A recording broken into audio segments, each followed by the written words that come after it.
Welcome everybody, welcome to Deaf Careers. I'm so excited to bring an amazing guest with us. Today we are welcoming Raj Kotecha, who is the CEO of Creative Content Agency. It's a business founded in 2006, which makes videos and podcasts for businesses and celebrities. They have a ton of their own brands across events and media, such as My Friends, Your Friends, a social gathering of 4,000 members. Welcome, Raj. Welcome to Deaf Careers, and welcome to our media class with our live students listening in, and they'll be joining us for the Q&A at the end of our interview. It's a real pleasure. Thank you for carving out some time and inviting me to come and speak to your students. We're so thrilled to have you. One of our features at Deaf Careers, especially with departments like the media department, is to make sure that our students are aware of not just the theory behind what they're learning, but also how it can be transferable into the world of work. So it's really great to have you here. Let's start right at the beginning. One of the things that I'd like to clarify for everybody is, what is a CEO and how did you become the CEO of Creative Content Agency? The way that I became the CEO, well, just to clarify, a CEO's role and the kind of things that she or he is exposed to depends very much on the size of the business. So content wasn't even really a word that was used in business in 2006. Social media was a term that was just starting to get thrown around a little bit.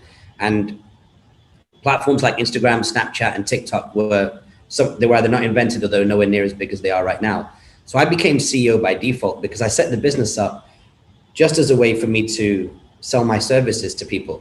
There was one person in the company, and by default, I'm the CEO, but at the same time, I'm also the bookkeeper and the bin man and everything else under the sun.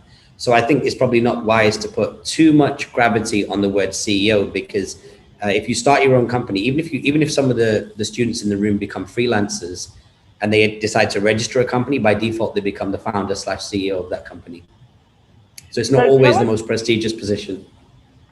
Tell us what you do on a day-to-day for your day-to-day tasks. What's it like to be you at work daily? So on a day-to-day basis, we have a system inside our organization which is called the 4 Ps of content, which I'd love to eventually teach to your students there, obviously, on the house. And we teach it to all of our corporate clients. It's called how do you plan, produce, publish, and promote content? So we look at content in that order. So plan, what is it you want to achieve? What kind of content is going to help you get there? What's considered a good result? And then produce, there's a million things you can produce, but we focus a lot on video, audio, graphics, and text. And then publish, there's a million places you can publish. But a majority of our content ends up on LinkedIn, YouTube, TikTok, and Instagram. And then promote. So once you've actually got that content online, how do you get people to look at that content so that they can become customers or become part of your online community? So to answer your question, what does my day look like? Well, my day is pretty much split into actually consulting on plan, produce, publish, promote, either individually on each of those sections, or working with clients to discuss all 4 of them and how they might kind of interact with each other. So it's either a lot of meetings, or as I am today, I'm at a video shoot. So I've literally got the equipment right here, as the students can see, and we are on location with a CEO in the hospitality industry, in the hotel industry, and we're shooting him today. So I'm just jumping in to do this in between those sessions. Excellent. We really appreciate that you've taken the time out for us today. Now let's go backwards. What is Creative Content Agency, and what are you guys known for in the region? In the region, we are known as being an agency that specifically works with business owners, business leaders, and small to medium-sized enterprises. So for clarity, that means that we don't work with the Coca-Colas, we don't work with the Emirates Airlines. We work with typically businesses that they have several $1 million in turnover, and they are owner managed, which means that the owner of the company is the day-to-day CEO. And the reason why we work with those companies is because I've worked with much larger companies in the past. And when you do creative work in the media world, the size of the client that you work with can sometimes dictate what your day-to-day looks like. And for many people, it can also dictate how happy you are. So if you're the kind of creative person who is working for a client that has to have your creative content signed off by the chief financial officer, the CEO, and all these other different people, the head of marketing, well, that can be quite stressful when you work in the media industry, because there's lots of people that can have a different opinion on the kind of work that you create. So when we create some media, we call it an asset, a media asset, whether it be a podcast or a video or an article or an image. We are known for working and specializing with small to medium-sized businesses where the CEO sits at the top of the company, and that's the person that we directly are responsible to. That also leads into the other aspect of people that we work with, which is celebrities. So when you work directly with a celebrity and you're talking directly to that celebrity, well, they are in charge of their career, them and their team. So it's much easier to get decisions made. So in this region, we are known in working with business leaders, small to medium-sized enterprises, and celebrities. Now, one thing that helps us really stand out, and maybe the first piece of advice I could give to the students, is that we're really well known for what I just described, but that's kind of what we do from 9 to 5. But where we really, really stand out, and where your students can stand out, is get really well known for what you do from 5 till 9. What is it you do after hours? What projects is it you work on where you're not being paid, where you're doing it from a place of passion? Because that gets combined with the rest of your portfolio and makes you appear to the market as a much bigger machine than you actually are. So to your point, we have an event here called My Friends, Your Friends. Started off as a gathering of 15 people. Now those 15 people can be anybody from members of the royal family right through to people that rescue animals as volunteers. And we got them to invite their friends, and this was about 4 years ago. And we all came to an event, and everybody registered online. Then we did another event, we did another event, we did another event. By the 10th event, we were in the Burj Khalifa. And now with, I think, 12 or 13 events under our belt, we're 4,000 people. So we're known for these fun projects that we do on the side that bring people together. And it's not necessarily about doing business at these events. It's not about dating at all. It's more about, imagine, let's say, Maria, me and you met at a house party. And you're like, oh, Maria's into media, Raj, you're into media. You guys should talk and connect. It's all about making friends. We also launched 2 books for Gary Vaynerchuk, who's one of the biggest kind of social media personalities out there. He runs a $200 million agency across New York, Los Angeles, Tennessee, London, and Singapore. And that's kind of how the market thinks of us in the region, as a cool company that does cool work for our clients, but we certainly don't stop it at 6 o'clock when we go home. We've always got some sort of action popping off. Which leads me into my next question. Talk to us about the different types of employment in an organization such as yours, and then maybe looking into the media sector as well. I'm assuming that you not only work with members of your own team, but that you probably are also freelancing for bigger projects. So what types of employment opportunities are there out there? They're really endless at the moment. I am massively jealous of the students that are watching this video right now, because if I was 13 to 18 years old coming into this industry now in 2021, you've got such a massive opportunity in front of you. Number one, you've got a bunch of time to figure out what disciplines you're into. So me personally, when I was freelancing, I was editing audio, I was editing video, I was copywriting. I still suck at making graphics. I'm terrible at Photoshop and Canva and all that kind of stuff. I just don't have the eye for it. But when it comes to working with freelancers, I can give you a couple of tips. Number one, make as much content as you can. Every single time a new app comes along, dive super deep into it and make sure you understand as many features as you can. It's completely okay to be on your phone for 6 hours a day, as long as you're learning something.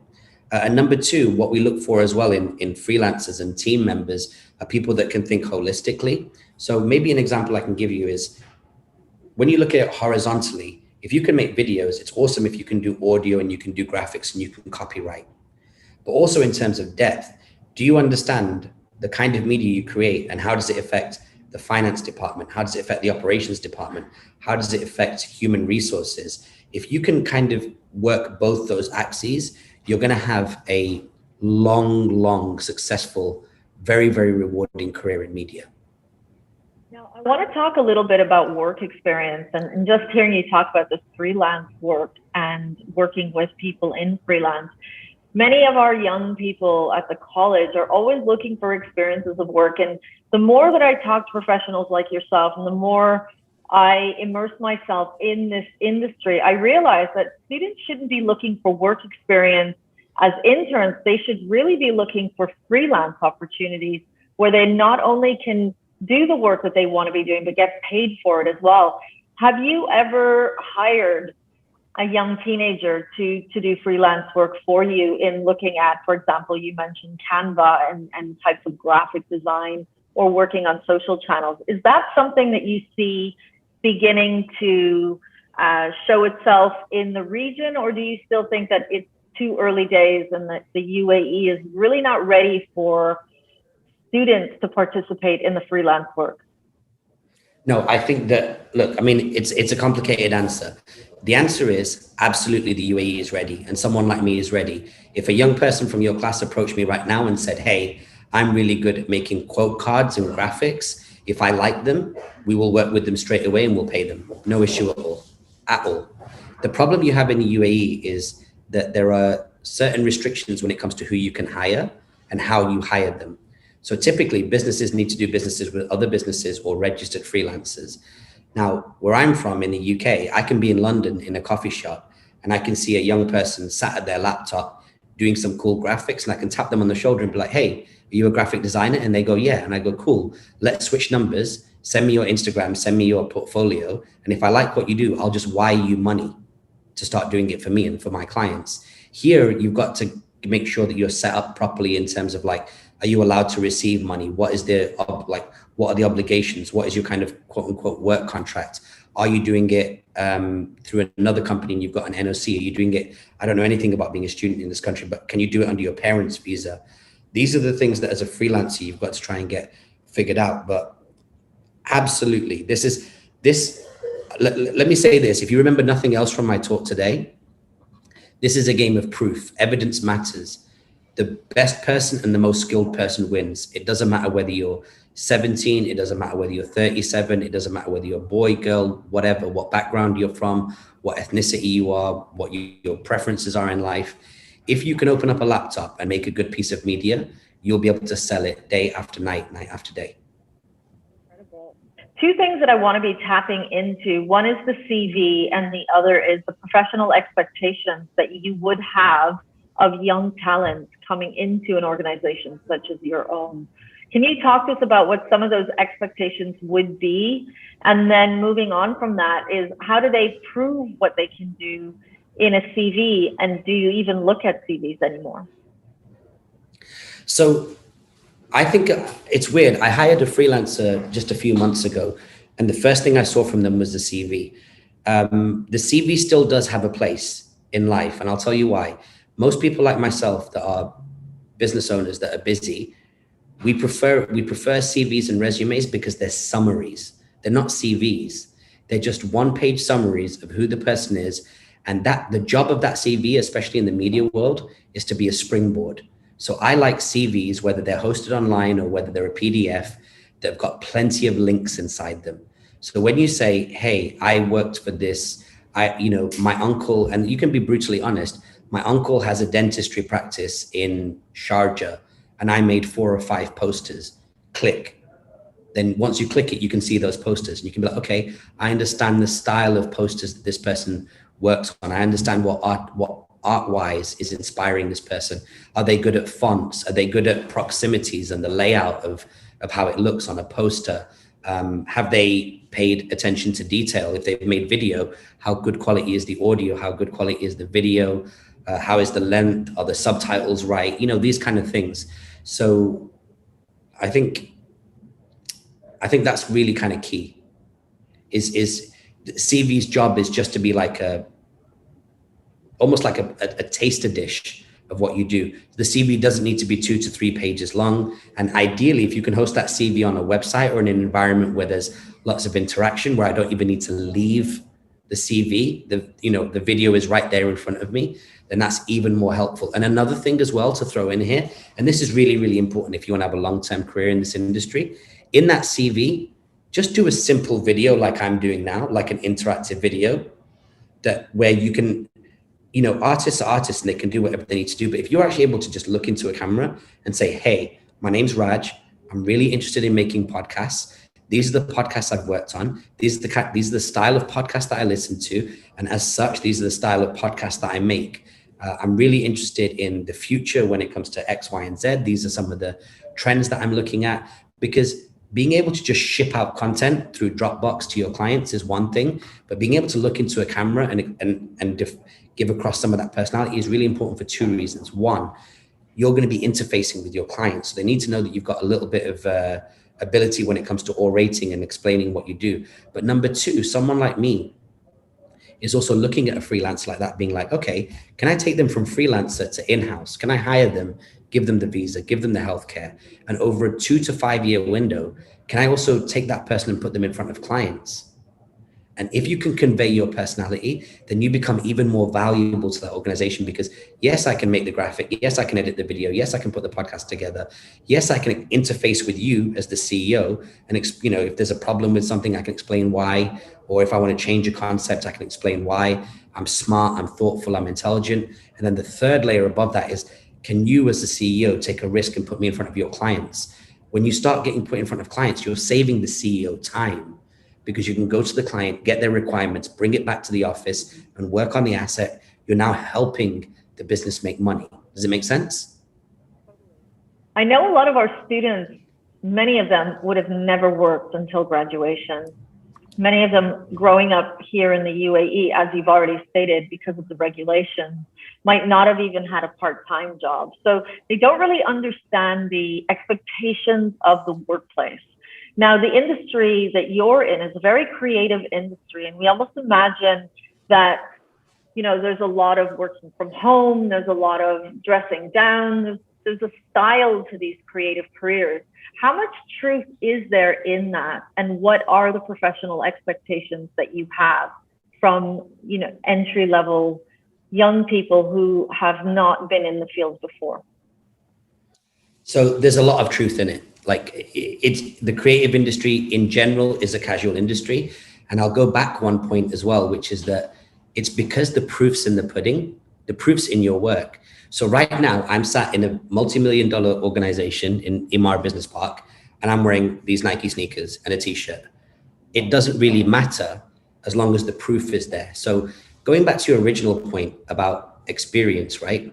I think we need to separate the word work experience into two words, work and experience. If your experience is based on work you've done, you've been paid as a freelancer or an intern, that's one thing. But I've got a strong feeling, as you said, that a lot of the people in the room right now listening to me talk haven't had that. Here's how you circumvent that. Here's how you get around that blockage. You go up to a potential employer and you say, I made these videos, I made these images, I made these graphics, I wrote this blog post. Just to show you how I did it, here's the 7 to 15 YouTube videos that I studied to get myself here. What you're demonstrating, rather than the fact that your work has been used in a commercial environment in work, is I know how to find something by myself, study it, learn it, apply it, and here's the outcome. Now, compared to your agency, which produces 10 out of 10 work, this might only be a 6, but this is a 6 that you didn't ask me to do. If you bring me into your organization, you'll be able to get me from a 6 to a 7 in 3 months, and from a 7 to a 9 in a year. And employers look at that and go, cool. It's not about the work part, it's about the experience part. There's more letters in the word experience than there is in the word work. So focus on getting the experience. Make sense? Talk to us about you mentioned it would be great not only to have a summary, a CV, but it would be great to even see it on a website. Are there any kind of key terminology that you look for in these summaries or on the websites, or is it really just about the creativity and backing it up with evidence of things that you've created?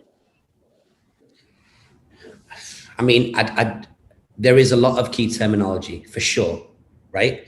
What I don't want to do is give those hot words to your students and then they use it as a hack and as a shortcut.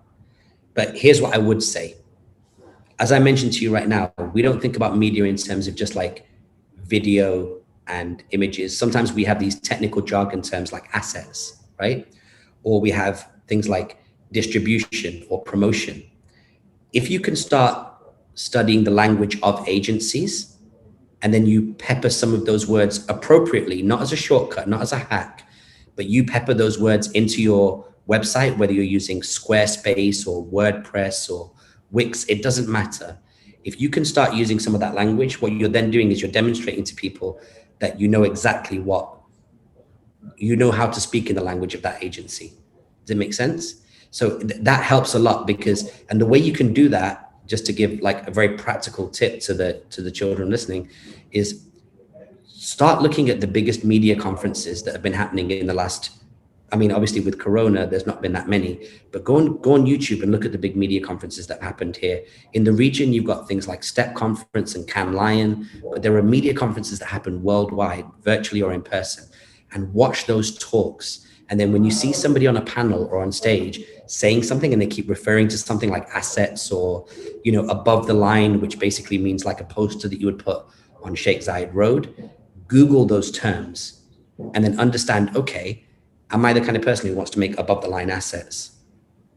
Or am I the kind of person who wants to make micro content, which is, you know, 20 to 60-second videos with subtitles that will go really, really viral on social media? That does give your future employer a bit of confidence that you've gone a couple of steps further in terms of your preparation for working for that person.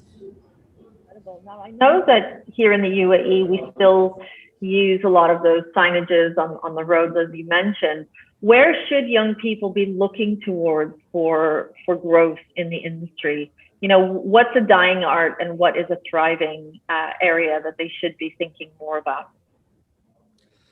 So I think in terms of a dying art, nothing ever really dies. Like if you look at like crocodiles, they're basically dinosaurs, right? Is there as many dinosaurs as there was millions of years ago? No, but some of them still exist. So does the advertising world rely 100% on magazines and billboards the way that it did 20 years ago? No, you're always going to have a place for that. So I wouldn't write any of them off as dying or on their way to dying. Now, on the flip side of your question, in terms of what's thriving, there is a feverish need and demand for digital content. Now, whether that content goes directly to a business like a dental practice or an optometrist, or whether it ends up being made for a brand and it ends up on social media and they spend millions of dollars promoting it, it kind of, it's almost limitless. You know what I mean? You can work with e-commerce companies. How does e-commerce sell its products? They sell it through images and videos. So if you align yourself with an e-commerce company, you may not get the breadth of experience across different industries, but you'll be asked to produce hundreds and hundreds and hundreds of assets for that company. So I would say, look, if you wanted to get a little bit ahead right now, I'm talking about like 2 to 5 years, start looking at what kind of content will be used on Apple glasses, because Apple are going to be moving away from the phone in the next 1.5 to 2 years. And they're going to start working on glasses that can read in 3D images. So there's no video, it's just a 3D image. In addition to that as well, I'd start looking at voice like Google Home and Alexa and Siri, what kind of apps are going to be made for that. And I think by the time the people in the room graduate or become like serious players in the workforce, that's probably what they're going to be working on, maybe more so than typical images, video, and graphics and text. But that's still going to have a massive place. It's not going to happen overnight, that shift. Right now, understand how Final Cut works. If you don't like Final Cut, go figure out Premiere. One of those two, that they are like the Coke and Pepsi of the video editing world. When it comes to images, at least get basic understanding on Canva, then try and get over to Photoshop, and if you can, Adobe Illustrator. These are things that for the next 5 years, you're going to be able to always make money on. And there'll always be somebody who wants to hire somebody who's got those skills. And thankfully in the UAE at the moment, they've opened up Zoom. So somebody in your classroom right now, where are your kids based? We're in the UAE. We've got students remote learning as well. Okay, so you can be in the UAE, and once you can get to a certain level when it comes to your graphics capabilities, you can sell those assets. You can have clients in Miami, Melbourne, Manchester, Madrid, because now you can sell you can service people all over the world. So, and this certainly wasn't the case only a year ago when COVID first hit, but now that we can use Zoom, the whole world is your oyster when it comes to potential people that you can work with.